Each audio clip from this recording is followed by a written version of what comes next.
Awareness ఎలా create చేయాలి? కొన్ని సినిమాల్లో చూపించారు, పాప చనిపోయాక బయటికి తీసి ఎలక్టివ్ గా ఒక గంట తర్వాత చేస్తే వెనక్కి రారు అంటే ఆగిపోయిన సెకండ్స్ లో చేయాలి. రక్త ప్రసారం ఆగిపోగానే పనికి రాకుండా పోయేది బ్రెయిన్. 3 నుంచి 8 నిమిషాల వ్యవధిలో దానికి సరఫరా లేకపోతే బ్రెయిన్ కి ఇట్ విల్ డై. నాకు బాగా కావాల్సిన డాక్టర్ ఫోన్ చేసి, మనకు తెలిసిన వాళ్ళు ఛాతిలో చాలా కష్టం అంటున్నారు, బయలుదేరారు, కొంచెం చూసుకో అన్నారు. ఈసీజీ పంపించారు, హార్ట్ అటాక్ అది, వెంటనే రండి అన్నారు. తిరిగి రాగానే మనం సిపిఆర్ స్టార్ట్ చేసాం, మనిషి రికవర్ అయిపోయాడు, బ్రెయిన్ రికవర్ కాలేదు. That is what when CPR is delayed వస్తుంది. వైట్ రైస్ తినకూడదు, బ్రౌన్ రైస్ కూడా ఇప్పుడు డేంజరస్, చపాతీలు తినకూడదు, ఇట్లా ప్రతి ఒక్కటి ఏది టచ్ చేసినా అది తినకూడదు, హెల్త్కి మంచిది కాదు. ఇంకేం తినాలి మేము? ఒక మనిషికి సెంట్రల్ ఒబిసిటీ అంటాం, పొట్ట వచ్చింది అనుకోండి, పొట్ట comes because of majority of times fat అనుకుంటారు, అది carbohydrate. Low carbohydrate, no carbohydrate కాదు. Juices are not good. జ్యూస్లో పల్ప్ డ్రైన్ అయిపోతే it becomes sugar. Passive smoking అనేది చాలా మంది గుర్తించట్లేదు. How dangerous this passive smoking is? మీరు రోజు మీ ఫ్రెండ్ తాగుతున్నాడు, మీరు పక్కన కూర్చున్నారంటే you are equally expose to that smoke and you have an equal chance of heart attack, equal chance of lung disease, equal chance of bladder cancer, equal chances of skin cancer. Oh my God. నిద్రలో heart attack వచ్చి చనిపోయిన వాళ్ళని మంచి చావు అంటారు కానీ, but reason ఏంటి sir, ఎందుకు చనిపోతున్నారు? అరౌండ్ 50% ఆఫ్ పీపుల్కి వార్నింగ్ సైన్స్ ఉంటాయి. కొంతమందికి సెంటర్లో వస్తుంది, కొంతమందికి భుజాలకు వస్తుంది, కొంతమందికి దవడలకు వస్తుంది, కొంతమందికి పళ్ళు పీకుతాయి, కొంతమందికి తల నుంచి భుజాలకు వస్తుంది, కొంతమందికి ఆవలింపుల్లాగా వస్తాయి, కొంతమందికి తేన్పుల్లాగా వస్తాయి, కొంతమందికి చెమటలు వచ్చి అన్కంఫర్టబుల్ ఫీలింగ్ వస్తుంది. ఇలా అనేకమైన లక్షణాలు ఉంటాయి. మీరు చూసిన ఒక చాలా అంటే బాధాకరమైన క్రిటికల్ కేస్ స్టడీ ఏంటి sir? He doesn't smoke, he is just young, diabetes లేదు, హైపర్ టెన్షన్ లేదు, ఫ్యామిలీలో ఎవరికి లేదు. So this guy came to me, it is an heart attack. But అంటే అటాక్ వచ్చేసింది, సెటిల్ అయిపోయింది. ఈయనకి సడన్గా ఒక మనం చేసింది 12 గంటలకైతే సాయంత్రం 5ంటికి 6ంటికి. అంటే కొన్నిసార్లు we are helpless. There are situations where we save patients and become heroes, but there are some times where we lose people despite our best efforts and we feel very very bad. విషయంలో heart attack first survive అవుతారు, second survive అవుతారు, third heart attack is very serious అంటూ ఉంటారు. నిజంగానే serious? అస్సలు లేదండి అలాగా. Heart attack first వచ్చే దక్కకుండా పోయే వాళ్ళ సంఖ్య ఎక్కువ. ఓకే. యాక్చువల్గా లిటరేచర్ స్టాటిస్టిక్స్ ప్రకారం ఇప్పుడు అంబులెన్స్లు ఇవన్నీ వచ్చాక కొంచెం తగ్గి ఉండొచ్చు, but 50% of people who come to who actual heart attack people don't come to hospital. 100లో 50% మంది ఇంటి దగ్గరే లేకపోతే నిద్రలోనే చనిపోతారు, మన దగ్గరికి రానే రారు అటాక్ వచ్చినప్పుడు. వచ్చిన వాళ్ళలోనే మేము ప్రివెంట్ చేయగలం. సో ఇలా నిద్రలో హార్ట్ అటాక్ వచ్చి చనిపోయిన వాళ్ళని మంచి చావు అంటారు కానీ, బట్ రీజన్ ఏంటి సార్, ఎందుకు చనిపోతున్నారు? ఇలా నేను ఇందాక చెప్పాను కదా, కొంతమందికి 6 నెలల నుంచి 3 నెలల నుంచి, అందరికీ కాదు, but majority of people around 50% of పీపుల్కి వార్నింగ్ సైన్స్ ఉంటాయి, వాళ్ళు నెగ్లెక్ట్ చేస్తారు. ఏంటి ఆ వార్నింగ్ సైన్స్? ఇందాక మీకు చెప్పినవి అంటే ఒక ఎఫర్ట్తో, అంటే నడిచినప్పుడు కానీ, వంగినప్పుడు కానీ, బట్టలు పిండినప్పుడు, ఇక రకరకాలుగా ఎఫర్ట్ అంటాం. ఒక పని చేస్తున్నప్పుడు ఒక బాధ కలుగుద్ది, ఆ బాధ తల నుంచి తీసుకొని వేస్ట్ మధ్యలో ఎక్కడైనా రావచ్చు. అది బాధే అంటే బాధ అవ్వాలి, అంతేగాని నొప్పి అని అలా ఒక స్టిపులేటెడ్ ఉండదు. కొంతమందికి సెంటర్లో వస్తుంది, కొంతమందికి భుజాలకు వస్తుంది, కొంతమందికి దవడలకు వస్తుంది, కొంతమందికి పళ్ళు పీకుతాయి, కొంతమందికి తల నుంచి భుజాలకు వస్తుంది, కొంతమందికి ఆవలింపుల్లాగా వస్తాయి, కొంతమందికి తేన్పుల్లాగా వస్తాయి, కొంతమందికి యానింగ్, అది ఆవలింతలని చెప్పాను. ఇంకోటి కొంతమందికి ఆయాసంలాగా వస్తుంది, కొంతమందికి చెమటలు వచ్చి అన్కంఫర్టబుల్ ఫీలింగ్ వస్తుంది. ఇలా అనేకమైన లక్షణాలు ఉంటాయి. ఈ లక్షణాన్ని పసిగట్టగలగాలి. ఇంకోటి తోసిపుచ్చేయకూడదు, అంటే ఎటువంటి బాధ కలిగినా ఈ బాధని చూపించుకోవాలి. ఎన్నిసార్లు అయితే ఇలాగా మనం అన్నిసార్లు కాదు, ఒక్కసారైనా కూడా అన్యూజువల్గా ఉంటాయి. బట్ మీరు ఇప్పుడు తల హెడేక్ వచ్చింది, తేంపులు వస్తున్నాయంటే ఎవరు డాక్టర్ దగ్గర పరిగెత్తారు కదా సార్? అన్యూజువల్, అందుకే ఆ వర్డ్ వాడారు, అన్యూజువల్. ఇది నాకేదో తేడాగా ఉంది, జనరల్గా అనిపిస్తుంది, కానీ భయపడతారు. ఎందుకంటే డాక్టర్ దగ్గరికి పోతే మళ్ళీ ఏదో చెప్తాడు, మళ్ళీ ఏదో చేయమంటాడు, వీడు ఏదో యాంజియోగ్రామ్ అంటాడు, స్టెంట్ అంటాడు, ఆపరేషన్ అంటాడు, బాగానే ఉన్నా కదా అనుకుంటాడు.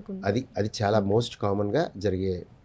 చాలా మంది మిమిక్ కూడా చేస్తుంటారు. షోల్డర్ పెయిన్ కూడా చాలా మంది అంటే మిస్డయాగ్నోసిస్ అవుతూ ఉంటుంది, వాళ్ళు షోల్డర్ పెయినే కదా అనుకుంటారు. ఎటువంటి షోల్డర్ పెయిన్ మనం కన్సిడర్ చేయొచ్చు సార్? అది హార్ట్కి రిలేటెడ్. మీరు చెప్పింది దీన్ని ఎటిపికల్ ప్రెజెంటేషన్స్ అంటాం, కానీ మాకు అది టిపికల్. అంటే నేనైతే టక్కని పట్టేస్తాం, అంటే మాకు అలాంటిది వేరే సందర్భాల్లో జరగదు. అది ఎగ్జాంపుల్, ఇక్కడి నుంచి ఇక్కడికి చాలా మంది ఏంటి డాక్టర్కి వెళ్తారు, లేకపోతే ఎండోస్కోపీ చేయించుకుంటారు. సో ఇక్కడ నుంచి ఇక్కడికి వచ్చేది మెడ భాగంలో బాధ వస్తుంది, అది పట్టేసినట్టు ఉంటుంది, థ్రాట్లింగ్ ఏదో పట్టేసినట్టుగా ఉంటుంది, ఒక అడుగు వేయగానే 2 అడుగులు వేయగానే. సో వాళ్ళు ఏం చేస్తారు, అడుగులు వేయటం మానేస్తారు. వాకింగ్కి వెళ్తే వచ్చింది నిన్న ఇవాళ లేదుగా వదిలేస్తారంటాడు, లేకపోతే అతను అడవడు. సో అది ఒక సైన్. అలా మీరు షోల్డర్ చెప్పారు, షోల్డర్ ఇక్కడ కామన్గా షోల్డర్ ఇక్కడి నుంచి ఇక్కడికి, లేకపోతే ఇక్కడి నుంచి ఇదంతా, లేకపోతే ఓన్లీ ఇక్కడ, అలా అని చెప్పి చాలామంది జనరల్గా జరిగేది ఏంటంటే ఎవరైతే అవసరం లేదో వాళ్ళందరూ మా దగ్గరికి వస్తుంటారు. ఎవరు అవసరం వాళ్ళు రారు, ఎందుకంటే వాళ్ళకి భయం ఉండి రారు ఏమని చెప్తారు అని.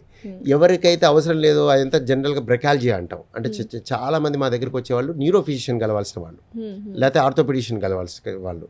కొంతమందికి ఫ్రోజన్ షోల్డర్ ఉంటుంది, అంటే చేయి ఎత్తలేరు. సో వీళ్ళల్లో కూడా అదే నొప్పి వస్తుంది, వాళ్ళు ఆర్థోపెడిషియన్ కలవాలి, మాకు వస్తారు భయపడి. ఇంకోటి ఈ కొంతమందికి ఇదంతా తిమ్మిరి వచ్చేసి లాగేస్తూ ఉంటుంది, కొంచెం లేచినా పడుకున్నా. సో ఇది న్యూరలాజికల్గా ఒక ఇక్కడ నుంచి ఒక రాడికులోపతి అంటాం, ఇక్కడ నరం ఒత్తుకుపోయి వస్తుంది. సో ఇవి కామన్గా మా దగ్గరకు వస్తారు.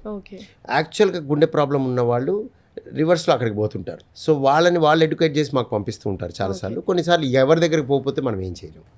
సో ఫస్ట్ థింగ్ బాధ కలిగినప్పుడు డాక్టర్ని సంప్రదించడం. 2 ఇక్కడ ఒక ఇంపార్టెంట్ పాయింట్ ఉందండి, మనంతటా మనం టెస్టులు చేసుకొని డిసైడ్ అయిపోకూడదు.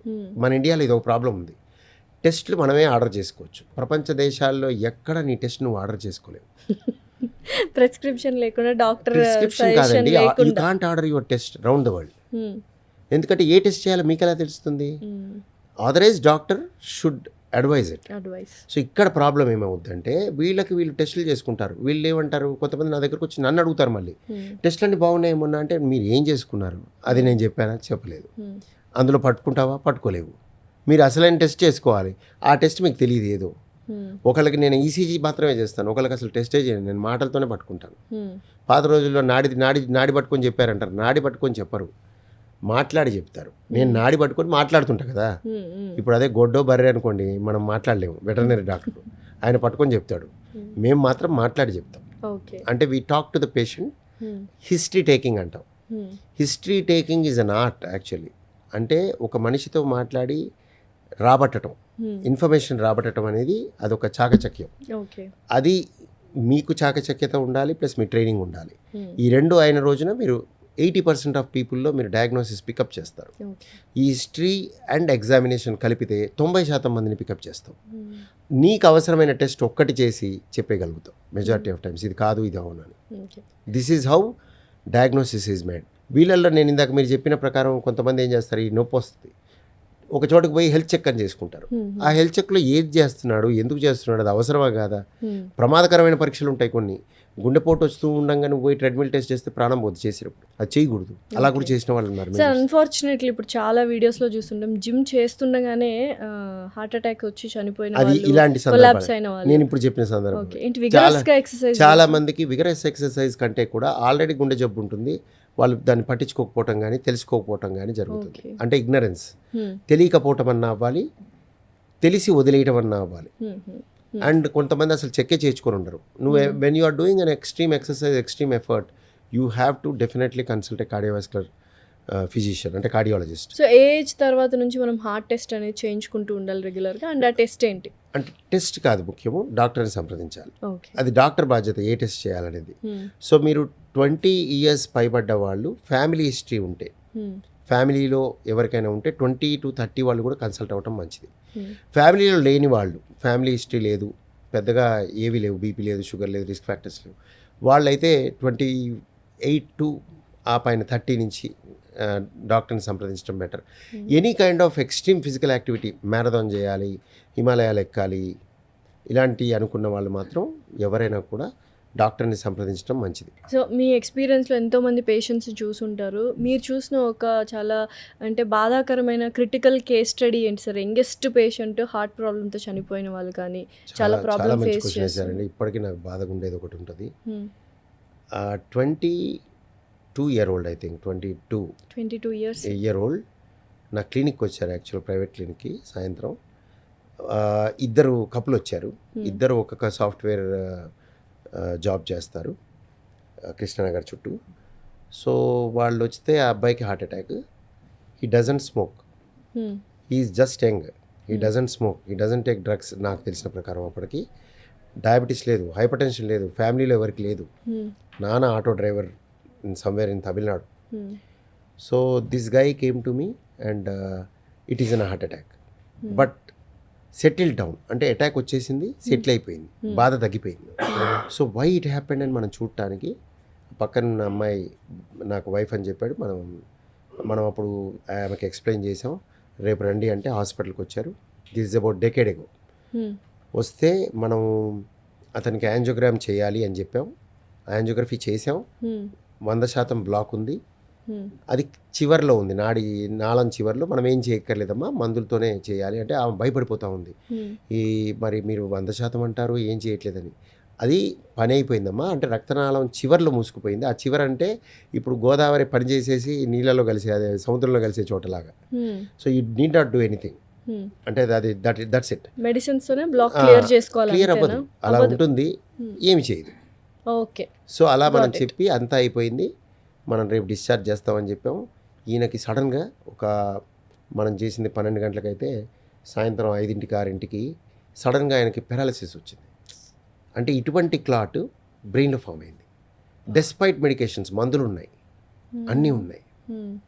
సో మందులు ఉన్నాయి, ఇలా క్లాట్ కట్టకుండా. ఇవన్నీ జరిగాక ఆ పర్సన్కి హాస్పిటల్లోనే జరిగింది. We couldn't save him despite lot of efforts. ఒక న్యూరోసర్జన్, ఒక న్యూరాలజిస్ట్, ఇంటర్వెన్షనల్ రేడియాలజిస్ట్ అందరు వెళ్ళి ఆ రక్తం గడ్డని లాగటానికి, బ్రెయిన్కి వెళ్ళిన రక్తం గడ్డని లాగటానికి అన్ని ప్రయత్నాలు చేసినా కూడా అంటే కొన్నిసార్లు we are helpless. There are situations where we save patients and become heroes, but there are some times where we lose people despite our best efforts and we feel very very bad that day. అందరూ చాలా రిస్ట్రాంగ్. Because is 22 years old. And తర్వాత ఇంకా బాధాకరమైన విషయం ఏంటంటే వాళ్ళిద్దరు they are living in at that time. And ఆ అమ్మాయి ప్రాబ్లం ఏంటంటే ఇంట్లో చెప్పలేదు, వాళ్ళందరూ వచ్చారు. She last the would be husband and she is in soup. So ఆ సిట్యుయేషన్ నన్ను కదిలించేసింది ఏం చేయాలని. లాస్ట్లో అబ్బాయి వెంటిలేటర్ మీదకి వెళ్ళాడు అండ్ డొనేటెడ్ హిస్ ఆర్గన్స్. అంటే ఆయన లేనప్పుడు, because he sign in the past his organs were used. That was most shaking moment for me in life. అది మర్చిపోలేను. సో ఈ సిచ్యుయేషన్లో ఎప్పుడైనా అవేర్నెస్ క్రియేట్ చేయాలనిపించింది సార్? ఎందుకంటే ఆర్గాన్ డొనేషన్ అనేది ఇంకా చాలా మంది చేసుకొని ఉండరు, చేసుకోవాలి అన్న వాళ్ళు. అంటే చాలా మంది ఇప్పుడైతే నేను చూసింది new generation is very very towards this organ donation. How important అంటే ఎంత ఇంపార్టెన్స్ ఉంది సార్ ఆ ఆర్గాన్ డొనేషన్ అనేది? చాలా ఉందండి, చాలా ఉంది. Because lot of people die because of lack of organ. Organs వేస్ట్గా పోతుంటాయి. కొంతమందిలో సెంటిమెంట్స్ ఉంటాయి, మనం చనిపోయాక ఇవి ఇచ్చేస్తే నెక్స్ట్ పుట్టుకలు అవి ఉండవు అని, అలాంటి రాంగ్ సెంటిమెంట్స్ ఉంటాయి. That is up to them. But then lot of organs go waste ఇప్పటికి. అంటే డొనేషన్ ఉన్నా కూడా, ఎందుకంటే రిసిపియంట్స్కి టైంకి దొరకకపోవటం కానీ అవ్వచ్చు, రిసిపియంట్స్ రెడీగా లేకపోవటం అవ్వచ్చు, ఇంకా రకరకాలు ఉన్నాయి. దెర్ ఈస్ లాట్ ఆఫ్ అంటే బిగ్ మూమెంట్ వచ్చింది ఇప్పుడు ఆర్గాన్ డొనేషన్. ట్రాన్స్ప్లాంట్ వర్క్ చాలా పెరిగింది. దెర్ ఈస్ ఐ థింక్ 20 కూడా కాదండి, 100 times పెరిగి ఉండొచ్చు transplant work in all the hospitals across India. And it has to improve much more. And let us hope for the best. And I strongly feel organ donation has come up very good. And actors, film actors కానీ, celebrities కానీ, they are taking it in a good way. And new generation also I appreciate. అదొక point. But అదొక point, good point ఏముంటుందంటే అండి, organ donation అనేది ఒక మైండ్లో పడితే చెడు అలవాట్లు రావు ఇద్దాం అనుకున్న వాళ్ళకి. They don't go for drugs, they don't go for smoking, they don't take alcohol. They know the importance of maintaining their organs.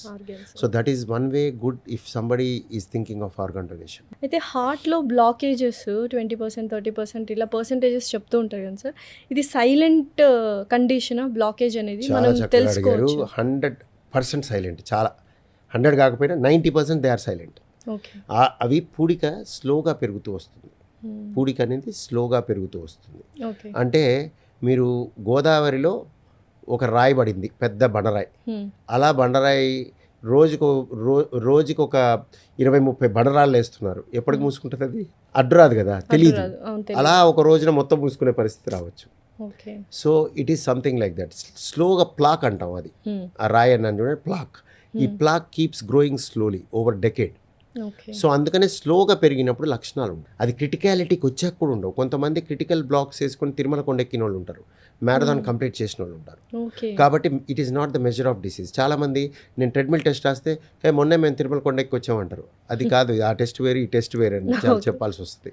So because it is silent, lot of times it is silent. So ఇది pickup చేయడానికి నీ skills ఉండాలి. And అన్ని blocks మనకి ఇబ్బంది కలిగించవు. Black ఉన్నంత మాత్రాన open చేయాలని కూడా రూల్ లేదు. ఓకే. కొన్ని బ్లాక్స్ మనకి ఓపెన్ చేయాల్సిన అవసరం లేదు. దాన్ని సిటీఓలు అంటారు. 100% మూసుకుపోయి సంవత్సరాలు గడిచిపోయి దానికి పాయలు వచ్చి ఏమాత్రం ఏం ఇబ్బంది లేని వాళ్ళకి అసలు చేయాల్సిన అవసరం కూడా ఉండదు. కొన్నిటికి, ఓకే. అన్నిటికి కాదు, కొన్నిటికి. వీటిల్లో కొంతమంది పర్సంటేజ్ ఆఫ్ పీపుల్నే మనం పికప్ చేయాల్సిన వాళ్ళు ఉంటారు, అవసరం పడ్డవాళ్ళు.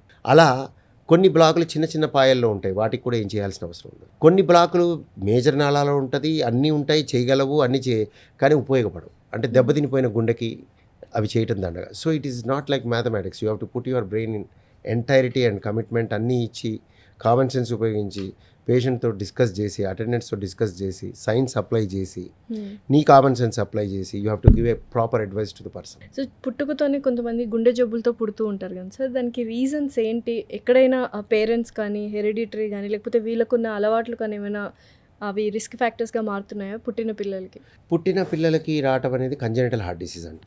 దీంట్లో మెజారిటీ ఆఫ్ టైమ్స్, అంటే ఇది కరెక్ట్గా చెప్పాలంటే ఐ థింక్ 1 in 18,000 లైవ్ బర్త్స్లో ఉంటుంది. అంటే 1000 మంది పుడితే 8 మందిలో జబ్బు ఉంటుంది. అది ఎక్కువ వచ్చు తక్కువ వచ్చు. ఫర్ ఎగ్జాంపుల్ ఒక చిన్న రంధ్రం, స్మాల్ ASD అంటాం, అది చచ్చే వరకు ఏం చేయదు. అంటే నువ్వు 80 ఏళ్ళు బతుకుతావు, ఏముండదు, పెద్ద డిఫరెన్స్ ఉండదు. సో అది యాక్చువల్గా సిగ్నిఫికెంట్ డిసీజ్ కాదు, బట్ కంజెనిటల్ హార్ట్ డిసీజ్. అలా తీవ్రత తక్కువ నుంచి ఎక్కువ వరకు ఉండొచ్చు. అయితే ఇది మెజారిటీ ఆఫ్ టైమ్స్ ఆ బాబు చేసిన తప్పు లేదు, పుట్టిన ఆ చైల్డ్ చేసిన తప్పు లేదు, మదర్ చేసిన తప్పు లేదు. అతి తక్కువ మందిలో కారణం ఉంటుంది. ఆ కారణాలు alcohol, mother taking consuming alcohol in a prime period, especially second trimester, organogenesis, first and second trimester అంటే ఆర్గనోజెనిసిస్ అంటాం. ఆర్గాన్స్ ఏర్పడే టైంలో మీరు ఆల్కహాల్ మదర్ ఆల్కహాల్ తీసుకోవడం వల్ల కొంతమందిలో రంధ్రాలు ఏర్పడతాయి, అందరికి కాదు, కొంతమందిలో. సిమిలర్గా స్మోకింగ్ అండ్ ఇన్ఫెక్షన్స్, రుబెల్లా లాంటి ఇన్ఫెక్షన్, చికెన్ పాక్స్ లాంటి ఇన్ఫెక్షన్, కొన్ని ఇన్ఫెక్షన్స్, కొన్ని వైరస్లు ట్రావెల్ చేసి పుట్టే చైల్డ్కి కూడా ఎఫెక్ట్ చేస్తాయి. సో ఇలా కొన్నిటికి కారణాలు ఉంటాయి, కొన్నిటికి కారణాలు ఉండవు. కొన్ని డ్రగ్స్, ఫినైటోయిన్, ఎపిలెప్సీ డ్రగ్స్ ఉంటాయి, కొన్ని తీసేయాలి, ఆ డ్రగ్స్ని మార్చాలి. వీళ్ళు తెలియక అవి వాడుకుంటూ అవి ఇక్కడే జరుగుతాయిలేండి, ఎక్కడ జరగవు, ఎందుకంటే ఇక్కడ డాక్టర్ని సంప్రదించకుండా తీసుకోవడం ఉంటుంది కాబట్టి. ప్రపంచ దేశాల్లో ఎక్కడ ఉండదని చెప్పానుగా. సో అవి ఇలాంటివి చూస్తాం మేము ఇక్కడ.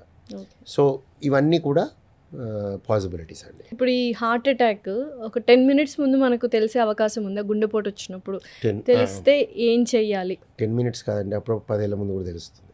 10 years ముందు కూడా తెలుస్తుందా? అంటే గుండెపోటు అని కాదు, గుండె బాధ ఉంటుంది, తోసిపుచ్చేస్తారు. మా దగ్గరికి చాలామంది వస్తారు, పేషెంట్ని తీసుకొచ్చిన వాళ్ళు ఆశ్చర్యపోతారు. పక్కన కూర్చున్నప్పుడు నేను వీళ్ళతో మాట్లాడుతున్నప్పుడు ఇదేంటి నాకు ఎప్పుడు చెప్పలేదే అంటాడు. ఎందుకంటే ఇప్పుడు మీకు చేయి కాలు పడిపోయింది, మూతి వంకర పోయింది, మీకు కనిపిస్తుంటుంది. అడిగితే ఎప్పటి నుంచి ఉందంటే చెప్తాడు. లేకపోతే ఫ్రాక్చర్ అయింది, లేకపోతే ఏలి కట్ అయిపోయింది, కనిపిస్తూ ఉంటుంది. గుండె విషయంలో మీకు ఏం కనిపిస్తుంది? సో పేషెంటే చెప్పాలి, he has to express himself. So ఈ expression is majority of times because of denial, because of ignorance. ఈ 2 పాయింట్స్ మీద అది నొక్కివేయబడుతుంది. అంటే సిమ్టమ్స్ క్యాన్ బి ఎనీథింగ్, అంటే anything which can range from chest uneasiness, which is most common మేము చూసేది. Chest uneasiness అనే వర్డ్ వాడాలి, అంటే ఛాతిలో బాధ, అంటే అది నొప్పి అవ్వక్కర్లే, అంటే ఇప్పుడు ఎందుకంటే చాలా మందికి మీకు ఛాతిలో బాధ ఉందా అంటే లేదంటాడు. అంతయ్యాక సార్ ఇక్కడ పిండుతున్నట్టు అవుతుంది, బరువుగా ఉంది, మరి ఇందాక చెప్పలేదంటే అది నొప్పి కాదు కదా అంటారు. అంటే వాళ్ళ ఉద్దేశం నొప్పి అయితేనే అది గుండెది, నొప్పి కాకపోతే కాదు అని వాళ్ళ మైండ్లో ఫిక్స్ అయిపోయి ఉంటుంది. ఒకటి. రెండో ఏంటంటే చాలామంది ఇది నాకు ఉండకపోతే మంచిదనే ఉంటుంది, ఎవరికైనా నేను జబ్బు మనిషి ఎందుకు ఉండాలి, సో అది కాదు అని చెప్పుకోవడమే బెటర్. ఇప్పుడు ఇది మూతి వంకరపోతే కనిపిస్తే చచ్చినట్టు చెప్పుకోవాల్సి వస్తుంది, ఇది చెప్పాల్సిన అవసరం లేదు కదా. కొంతమందికి ఎలా ఉంటుందంటే అది ఎప్పుడు ఉండదు, ఆ బాధ కొన్ని సమయాల్లోనే ఉంటుంది. ఒక ఎఫర్ట్తో రావచ్చు, ఒక పరిస్థితుల వల్ల రావచ్చు, కొన్ని పరిస్థితుల్లో కొన్ని సందర్భాల్లోనే అది చూపిస్తుంది, ఆ తర్వాత ఉండదు. సో వాళ్ళు ఏమని అనుకుంటారు, నాకు మిగతా అంతా బాగానే ఉంది, అప్పుడే వస్తుంది కదా అని అది అవాయిడ్ చేస్తారు. ఫర్ ఎగ్జాంపుల్ కొంతమంది మాకు ఎలా అంటే వాళ్ళు రోజు తిని 10 నిమిషాలు వాక్ చేస్తే బాధ కలుగుద్ది. వాళ్ళు ఏం చేస్తారు, తిన్నాక మానేస్తారు, తిని నడవట్లేదు, మామూలుగా నడిస్తే రావట్లేదు కదా అంటాడు. ఓకే. మరి బాగానే ఉంది కదా అంటే నేను ఎప్పుడు అదే అడుగుతాను, ఇది మీ ఇంట్లో వాళ్ళకి ఎవరికి రాలేదుగా, మీకే వచ్చింది కదా, then you should give an alert. Correct. So ఇది ప్రాబ్లం. సో ఇలాంటిది కొంతమందికి 10 ఏళ్ళు 5 ఏళ్ళ నుంచి కూడా ఉంటుంది. They don't come out with it. So కొంతమందికి ప్యానిక్ అటాక్స్ వస్తూ ఉంటాయి, గుండె గాబరా పడుతుంటుంది, ఇవన్నీ కూడా హార్ట్ ప్రాబ్లమ్స్ లీడ్ అవుతుంటాయి ఫ్యూచర్లో. ప్యానిక్ అటాక్స్ అనేవి భయభ్రాంతులయ్యి ఆందోళనతో చాలామందికి ఇటువంటి మన పోడ్కాస్ట్లు చూసవచ్చు, సినిమాలు చూసవచ్చు. కొన్ని సినిమాల్లో అందుకే నేను ఎప్పుడు సినిమాలో సెన్సార్ ఉండాలనేది ఫస్ట్ నాకు పెద్ద ఏముంటి అనుకునేవాడిని, కానీ హారర్ కానీ వైలెన్స్ కొంతమంది చాలా సెన్సిటివ్ ఉంటారు. It hits them at a wrong place and life time వాళ్ళు పేషెంట్ అయిపోతారు. పేషెంట్ ఎలాగా, జబ్బు లేకుండా, జబ్బు ఉన్న వాళ్ళకి నేను ఏమైనా చేయొచ్చు, జబ్బు అంటే నేను మానసిక జబ్బు తయారవుతుంది, జబ్బు ఉందేమో అని తయారవుతుంది. వాళ్ళలో భయభ్రాంతులు, ఈ ప్యానిక్ అటాక్స్ రావటం, గుండెదేమో అన్న భయం రావటం, వాళ్ళు చనిపోతారనే భయం రావటం, ఫియర్ రావటం జరుగుతుంది. సో అనేక సందర్భాలు ఉంటాయి దానికి. One of the things media interviews అవ్వచ్చు, లేకపోతే నేను చెప్పిన హారర్ మూవీస్ అవ్వచ్చు, అండ్ ఇంట్లో స్ట్రెస్ఫుల్ సిచ్యుయేషన్స్ అవ్వచ్చు, ఫినాన్షియల్ స్ట్రెస్ కావచ్చు, అండ్ ఫినాన్షియల్ స్ట్రెస్ అవ్వచ్చు, ఫ్యామిలీ స్ట్రెస్ అవ్వచ్చు, జాబ్ స్ట్రెస్ అవ్వచ్చు, సుపీరియర్ స్ట్రెస్ అవ్వచ్చు, ఇంకా లాట్ ఆఫ్ థింగ్స్. సో ఇవన్నీ కూడా ప్యానిక్ అటాక్స్కి గురి చేస్తాయి. అయితే ఈ ప్యానిక్ అటాక్స్ వచ్చిన వాళ్ళు చాలామంది గుండె ప్రాబ్లం ఉందనుకొని వాళ్ళు నిర్ణయం చేసేసుకొని డాక్టర్ల దగ్గర తిరుగుతూ ఉండి ఫైల్ పెరిగిపోతూ ఉంటుంది. ఫైల్ ఇంత అవుతుంది కానీ వాళ్ళ జబ్బు తగ్గదు. ఎందుకు అంటే వాళ్ళు ఎప్పుడు సైకాట్రిస్ట్ని కలవరు, సైకాలజిస్ట్ని కలవరు, లేదా అట్లీస్ట్ మానసికంగా వాళ్ళని సపోర్ట్ చేసే డాక్టర్ని కూడా కలవరు. ఆల్ ఫిజిషియన్స్ అంటే కార్డియాలజిస్ట్లు అవ్వచ్చు, గ్యాస్ట్రోఎంట్రాలజిస్ట్లు అవ్వచ్చు, అందరూ they are trained for at least 15 days to 1 month in psychiatry, in housemanship and in medical training. Counsel చేయాలిగా పేషెంట్స్ చాలా డల్ స్టేజ్లో వస్తుంది. సో ఇలాంటి పరిస్థితులు మీరు అన్న ప్యానిక్ అటాక్స్ వాళ్ళకి మనం హెల్ప్ చేయాల్సిన పరిస్థితి ఈ విధంగా ఉంటుంది. అంటే జబ్బు లేకుండా జబ్బు ఉంది అనుకోవటం. అయితే వీళ్ళల్లో ప్యానిక్ అటాక్స్ వచ్చి ఎవెన్చువల్గా హార్ట్ డిసీజ్ డెవలప్ అవుతుందా అనే స్టడీస్ ఉన్నాయి. అలా నేను చూశాను. నా దగ్గరే ఇప్పుడు నేను 22 years ఆఫ్ ప్రాక్టీస్. ఈ 22 years ఆఫ్ ప్రాక్టీస్లో I have seen some people developing like this, but extremely less number. అంటే నేను 2007-8లో ప్యానిక్ అటాక్స్తో వచ్చిన వాళ్ళని తీసుకున్నట్టయితే ఈ రోజున నేను వాళ్ళకి యాంజియోప్లాస్టీ కానీ, స్టెంటింగ్ కానీ, బైపాస్ సర్జరీ కానీ అయిన సందర్భాలు మీరు తీసుకున్నట్టయితే 1 in 10,000 ఉంటుంది. చాలా తక్కువ. 1 in 10,000 కాదు కానీ 1 in 1,000 to 5 అలా ఉంటుంది, 1,000 to 10,000 మధ్యలో. సో లెస్ నెంబర్ ఆఫ్ పీపుల్కి అది ఉంటుంది. అది ఈ ప్యానిక్ అటాక్సే కారణం అని నేను చెప్పలేను. ఎందుకంటే వాళ్ళలో కొంతమందికి డయాబెటీస్ డెవలప్ అయింది, కొంతమందికి హైపర్ టెన్షన్ డెవలప్ అయింది, కొంతమంది స్మోకర్స్గా మారారు, అట్లా ఆ మార్పులు కూడా ఉన్నాయి. సో వేరే రిస్క్ ఫ్యాక్టర్స్ కూడా కంట్రిబ్యూటింగ్ ఉంటాయి. సో ఇది చాలా సిల్లీ క్వశ్చన్. ఇప్పుడు చాలామంది టైట్ క్లోత్స్ వేసుకుంటూ ఉంటారు అండ్ ఫ్యాషన్ అంటూ ఉంటారు, దానివల్ల గుండె పట్టేసినట్టుంది అంటారు. అలా ఎప్పుడు వేసుకుంటూ ఉంటే రెగ్యులర్గా ఏమైనా హార్ట్ ప్రాబ్లమ్స్ వచ్చే అవకాశం? సిల్లీ క్వశ్చన్ ఏం కాదండి, question is good question because lot of people will have lot of doubts and they are genuine doubts. So ఇటువంటిదైతే ఏమి లేదండి. అంటే కాకపోతే ఆల్రెడీ గుండె ప్రాబ్లం ఉన్న వాళ్ళకి సఫికేషన్ ఉంటుంది. In fact lot of women come to us who have heart disease saying that తట్టుకోలేక నేను జాకెట్ హుక్స్ లూజ్ చేశానండి లోపల అంటారు. అంటే తట్టుకోలేక సఫోకేటింగ్ అనిపించి సో అలా చేయాల్సి వస్తుందండి అని చెప్తారు మాకు. సో అంత టఫ్గా ఉంటుంది. So it is a symptom in people who have heart disease already. వాళ్ళల్లో tight clothing always doesn't help. In fact it can increase their trouble, అంతేగాని హార్ట్ అటాక్ రాదు. ఓకే, ట్రబుల్ పెరుగుతుంది. ఆ రిస్క్ ఫ్యాక్టర్ ఏమైనా పెరిగే అవకాశాలు ఉంటాయి, లేకపోతే వాళ్ళు ఫీల్ అయ్యేది ఎక్కువ గాబరా పడుతూ ఫీల్ అవుతారు, సఫర్ అవుతారు. స్టెప్స్ ఎక్కుతున్నప్పుడు కూడా ఒబేస్ పీపుల్ కానీ సన్నగా ఉన్న వాళ్ళు కూడా ఆయాస్ పడిపోతూ ఉంటారు సార్. ఒక 2-3 స్టైర్స్ ఎక్కగానే దానికి మనం కోరిలేట్ చేసుకోవచ్చు హార్ట్ ప్రాబ్లం ఏమైనా ఉంది అన్న డౌట్ ఏమైనా వ్యక్తం వస్తుంటుందా? Good question again. ఇదేంటంటేనండి, ఇది one of the common symptoms for heart disease. మీరు అన్న హార్ట్ అటాక్ వచ్చే ముందు కొంతమందికి 10-15 రోజులు ఇది ఇలా ఉంటుంది. మెట్లెక్కినప్పుడు ఆయాసం, సఫకేషన్, విపరీతమైన సఫకేషను, గాలందనంటు ఫీలింగ్, ఇవన్నీ కూడా ఉంటుంది. కానీ అలా ఉన్న ప్రతి వాడికి గుండెపోటు వస్తుందని కాదు. వీళ్ళలో అగైన్ పర్సంటేజెస్ ఉంటాయి. పర్సెంటేజ్. కానీ ఇది one of the common symptoms. ఒక 15-20 days before the heart attack. Heart attack రాబోయే ముందు ఇటువంటి లక్షణాలు చాలామందికి వస్తాయి. ఇలా ఉన్న వాళ్ళు అప్రమత్తం అవ్వాలి, వాళ్ళు డాక్టర్ని సంప్రదించాలి, వైద్యుని సంప్రదించాలి. This is actually good question for people who are watching. So bad habits లేని వాళ్ళకి కూడా కార్డియాక్ అరెస్ట్లు అవుతున్నాయి. వాళ్ళు ఏంటి, ఫుడ్ ఇంటేకా? కొన్ని అతి తక్కువ మందిలో ఫుడ్ ఇంటేక్కి మీరు వచ్చినట్టయితే, నేను చూసింది అలాంటి పరిస్థితులు ఎప్పుడు వచ్చాయంటే, ఒక టైంలో నేను పేరు చెప్పను, చాలా ఫేమస్ డైట్ ఉంది ఒకటి. ఆ డైట్ ఒక టైంలో కోవిడ్ టైంలో నేను చూసింది. ఆ డైట్ పిచ్చి పిచ్చిగా జనాలు చేసి హై లిక్విడ్ ప్రోటీన్ డైట్ అంటాం. సో బరువు తగ్గటానికి ఉన్నట్టుండి ఒక నెలలోనే 8 kgs 10 kgs తగ్గిపోవాలనే ప్రయత్నం చేసి, అటువంటి డైట్లో అన్యూజువల్ డైట్ అంటే నీకు ప్యాలటబుల్ కూడా కాదు, అంటే మీ మీ బాడీ అలౌ చేయని డైట్ కూడా కష్టపడి తీసుకునే, అలా వాంతులయ్యి అలా కూడా జరిగి వీళ్ళలో బాడీలో పొటాషియం సోడియం మార్పులు చెంది ఎసిడోసిస్ అంటాం, చెడు పదార్థాలు చేరి గుండెలో ఎరిథ్మియా వచ్చి, అంటే VTVF అంటాం, టకటక గుండె కొట్టి ఆగిపోతుంది. ఇటువంటి unusual diets, unpalatable diets, non scientific diets, scientific background లేని డైట్స్ చేయకూడదు. మీరు సింపుల్ అండి, నేను ఒకటి ఎగ్జాంపుల్ చెప్పాలంటే, రిస్క్ తీసుకోవడం రిస్క్ తీసుకోకపోవడం ఎగ్జాంపుల్ చెప్తాను. మీరు వెస్టర్న్ కంట్రీస్కి వెళ్ళి మన దగ్గర రోడ్స్ మీరు చూసినట్టయితే ట్రాఫిక్ కానీ, వెస్టర్న్ కంట్రీలో ఒక్కళ్ళు కూడా సిగ్నల్ అంటే దాటితే అధిగమిస్తే చాలా పెద్ద తప్పు అవుద్ది. అండ్ ట్రాఫిక్లో ఎదురుకొస్తే అసలు అదిగా just biggest crime. First of all వాళ్ళు రూల్స్ క్రాస్ చేయరు. ఎందుకు? Enforcement, law enforcement is so strict, you will be punished so much that you can't repeat it. ఒకసారి చేసినప్పుడు రెండోసారి చేయడు లైఫ్లో. ఎందుకు? అది రిస్క్ తీసుకోరు వాళ్ళు 1 in 10,000 రిస్క్ కూడా తీసుకోరు. అది ఇప్పుడు మనలాగే ఉన్నా కూడా పెద్ద యాక్సిడెంట్ల రేట్ తీసుకుంటే యాక్సిడెంట్లు అయితే కానీ ప్రాణాలు పోయే యాక్సిడెంట్లు తక్కువే మన రద్దీలో. కానీ ఆ 1 in 100 యాక్సిడెంట్లో ప్రమాదాలు జరిగి మనుషులు పోతున్నారు, అక్కడ అది తక్కువ ఉంటుంది సంఖ్య తీసుకుంటే ప్రాబబిలిటీ. సో దీన్నే రిస్క్ టేకింగ్ అంటాం.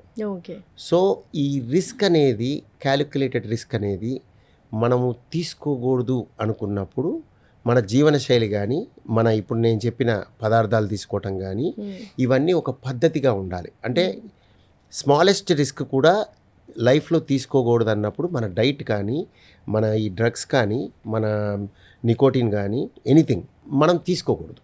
అంటే అది 1 in 100 1 in 1000 రిస్క్ ఉంటుంది. మిగతా వాళ్ళందరూ బాగున్నారు, వాళ్ళంతా బాగా చేస్తున్నారు, బాగానే ఉన్నారు కదా. ఇప్పుడు కొంతమంది నన్ను అడుగుతారు, మా నాన్నగారు 20 ఏళ్ళ వయసు అప్పటి నుంచి తాగుతున్నారు సిగరెట్, ఇప్పుడు 70 ఏళ్ళు బాగున్నారు అంటారు. You want to take risk, you can take risk, but do you want to take that risk? You can live in this kind of traffic, you can live in that kind of traffic, but అవకాశం ఎక్కడ, ఏదైనా జరిగే అవకాశం ఎక్కడ ఉంటుంది అనేది నువ్వు చూసుకోవాలి. సో సిమిలర్గా రిస్క్ టేకింగ్ అనేది is not good. So finally heart హెల్దీగా ఉండాలి అంటే ఏమైనా ఒక 3 గుడ్ థింగ్స్ చెప్పగలరు? బ్యాడ్ హ్యాబిట్స్ అంటే especially smoking, any kind of tobacco, అన్ని రకాల tobaccos are not recommended. And drugs, ఈ 2 ఫస్ట్ తీసేయాలి.